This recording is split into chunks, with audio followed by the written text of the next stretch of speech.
Hi, welcome to Check It Out with Jessica Lee. My guest today is Lara Richardson, who is the Group EVP of Marketing at Discovery. Lara, welcome to the show. Thank you. Thank you so much. Thank you for having me. I am excited to talk to you because, you have this fantastic career and you are now in charge of these two popular channels, the Discovery Channel and the Science channels. Can you share with us a little bit about your career journey and where you are now and some of the exciting marketing initiatives you're doing? Yeah, sure. So I was one of those people that wasn't really sure what I wanted to do with my life. But as soon as I got into television, I loved it. And I really haven't stopped loving it since. It's been a really fun and exciting journey. I started off in local television. Before I didn't even have a computer at my desk at the time. Nobody had computers. And it was a lot of fun. I was in Lubbock, Texas, in the middle of nowhere, and I learned a lot about television at the time. I produced a kids show. I worked in marketing. I sort of did it all. And then I transitioned slowly into cable and worked on a lot of women's brands. I worked for Oxygen. I worked for USA and TLC, which is part of the Discovery family for a number of years. And then I worked for History Channel. So that was my first foray into television that was skewed a little bit more male. And so for the last 15 years total, I have worked for Discovery Inc., which has been an exciting journey. When I worked at TLC, I did shows like Cake Boss and Say Yes to the Dress and John and Kate Plus 8 and I left. Yeah, so it was a really exciting time. I was there when John and Kate were divorcing, when we put tattooing on the air on television for the first time. Now all that stuff is kind of the norm, but it was a big deal at the time. And then I was asked to move over to Discovery Channel. So I left, cupcakes and weddings and all that stuff behind to go on this really big adventure with Discovery Channel. And it's been great. It's taken me all over the world, honestly. I ended up getting my motorcycle license because we were working on a motorcycle show at the time, which I never imagined doing that. So it's been a really exciting and fun journey. Yes, I think of all of us who are the consumers of the media, it sounds like a very, very fun job that you have in the entertainment industry. But I think the industry is shifting to, Lara, right? Like now you have these online channels that's going directly to the consumer. And so maybe you can share with us what your perspectives of the industry changing and how do you address that? Yeah, boy, it's changing by the second, isn't it? But it's exciting. It's everything. I think every industry reaches this point. Film reached this point, music reaches this point, and here we are. And I think the great thing is there's so much content out there that it pushes everyone to really bring the best content they possibly can, whether it's streaming or linear or whatever. It really pushes people to bring content. From a marketing perspective, it is quite a challenge to compete in the marketplace just to get consumers' attention. It's definitely changed a ton. And people are very savvy to marketing now too. You used to could kind of, really just send a message that you wanted to send about something and people accepted it, and because they had to sit through the commercial or whatever it might be. And now, you have to really know your audience. You have to really appeal to them, and not try to, pull the wool over their eyes or send them down a road that they don't want to go on. There's so many choices now. And so I think more than anything, brands are very important. The cycle, I've been in the business long enough where, brands was a buzzword for a while, and then it became, oh no, content is king, and it's all about the show and the content. And now it's both, but I do think brand has a really important place to consumers because they have so many choices. They really want to think about what's a brand that I trust? What's a brand that I want to, trust to bring me something new? And I think I'm really blessed to work on Discovery because we have a really great brand halo. People know what our roots are. We've been around for a long time. So that makes it easier too. Yes. And I think that you probably have a smaller budget to compete with, say, the Netflix who are coming out with original content. And they also have the reach and the distribution. How do you address that from a marketing point of view? What are some of the tactics or strategies that you're applying? And I know the marketing has become very data-driven, very technical now. Yes. Yes. The whole engine underneath the marketing. Can you share with us about that?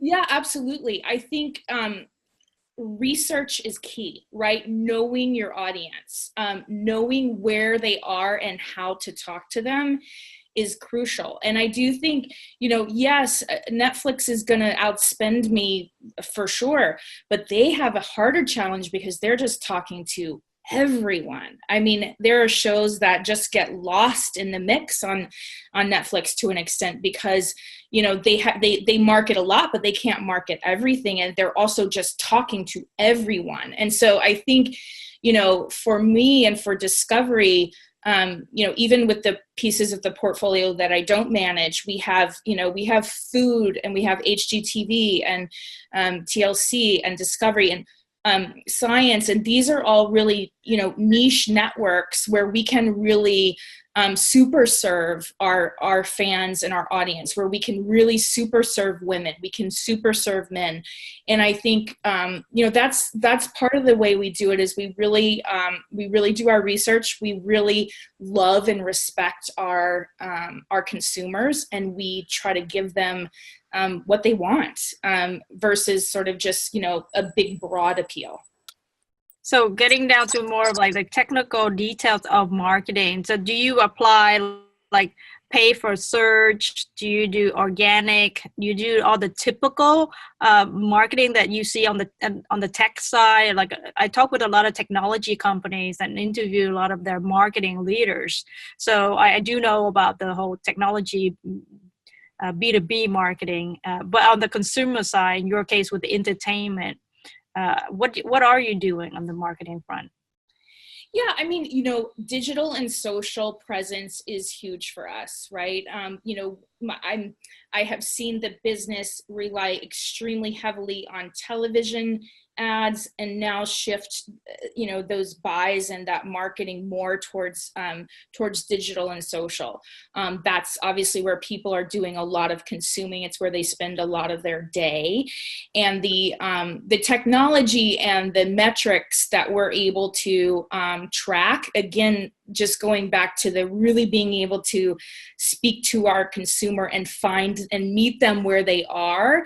This technology is so, it's just incredible. I mean, we really can very much pinpoint a certain fan of a certain show and talk to them where they are. We can figure out, who, if they like a certain show, here's where we can bring them to another show that they might like. So it's, the tools that we have at our fingertips have really advanced so much over the last few years. And it's, it's crucial in this day and age for marketing. Okay. Let's talk about some of your successes. Okay. Can you share with us some stories? Yes, bring it on. What are some of your successes that you can share with us? I have to bring up Shark Week. It's one of the best parts about working on Discovery. Every year for the last 31 years, the network has brought a week to the world that is all focused on sharks, and it's really exciting. I mean, it has lasted a very long time. I have been lucky enough to have been part of the last, well, the highest rated Shark Week ever in the history of the 31 years of Shark Week, along with the top 5. And, you know, about 5 or 6 years ago, Shark Week was struggling a little bit, and we were really trying to figure out why and what do we do? And, you know, we realized that we were taking ourselves a little too seriously, and that we needed to talk to people in an entertaining way. We were still going to educate them, because that's what all of our shows do, but the marketing needed to kind of lighten up a little bit. And so one of the most successful campaigns that we did was called Snuffy the Seal. And the image is a seal being released back into the wild, who's been rehabilitated, and there's a crowd watching. And as the seal is being released, a shark comes up, great white comes up and eats it. And it's a very shocking ad, and it was shocking for Discovery to do at the time. But the thing is that really happens in real life. A lot of scientists, you know, and rescue relief happens for seals, and they rehabilitate them, and then they release them, and sometimes these great whites will snatch them up right away. And so it's crazy. But you know, so we tapped into like the surprise of it. We started to tap into pop culture and really, you know, again, not take ourselves so seriously and appeal on a larger scale. And that really just kind of, you know, brought the life back into Shark Week. We came out with some great programming. We've worked with Seal, the singer, who also gets eaten by a shark in one of our campaigns. We've worked with Rob Lowe. We worked with Shaquille O'Neal, and he mistakenly believes that that he's been called to do Shaq Week on Discovery instead. So yeah, so that was a lot of fun. So definitely, you know, Shark Week is always a highlight. The team works, you know, really hard all year long to bring Shark Week to the masses. So it's a lot of fun. So what's the next exciting campaign you're going to do? Now you have to come up with something different. I know. The next Shark Week campaign we are working on, I mean, we have been working on now, and I'm excited about it. I can't really talk too much about it, because it's always a nice surprise when it comes out. But we are about to release on April 1st a really exciting brand campaign for Discovery. It's called The World Is Ours. And basically it really, back to our conversation about the importance of brand, it really helps reestablish for people the parts of Discovery that have to do with nature and science and technology and all the things that people automatically associate with Discovery. We still have awesome shows like Gold Rush and Fast and Loud and Naked and Afraid and all these shows, but we are also, you know, a well-rounded brand where we can go back to our roots and really bring natural history shows forward, things that you can really, you know, watch with your family, which I think is something that, you know, a lot of people are craving with all the content that's out there. It's really hard to find something that, you know, you can sit down and comfortably watch with your kids. And so we're really re-embracing who we are. And so that's very exciting. We're going to be out in the marketplace in a big way April 1st. The company is also working on a global rebrand of Discovery Channel, which will be in that time frame also. Well, I'm looking forward to seeing all of that come out then. Very exciting. Thank you. You have a team of 50 people helping you that you're working. Is that a global team that you have to manage? Yeah, so there's about 30 people on my immediate team, and then the ancillary departments is roughly about 20 people. We do produce the content for the entire globe. As far as the marketing perspective, we've got some folks that are awesome, you know, around the globe that help us with various pieces. But for the most part, this team, this core team here in the U.S., really creates all the marketing content and strategies for the rest of the globe. Okay. Well, my applause to you. I'm a big fan of your show. So thank you so much, Laura, for being on the show to share about your marketing strategies, your views of the changes in the entertainment industry, and look forward to actually seeing your campaigns come out. Oh, thank you so much. I really appreciate it. And yeah, it was great talking to you. It's fun to brag a little bit, and also you know, really address some of the things that are happening with regards to marketing and television and, you know, digital and social and technology. It's all like as we said, it's all changing so fast. So thank you so much for talking with me. Thanks for watching, folks. There you have it. Take it up with Jessica Lee, Lara Richardson, Group EVP of Marketing from Discovery.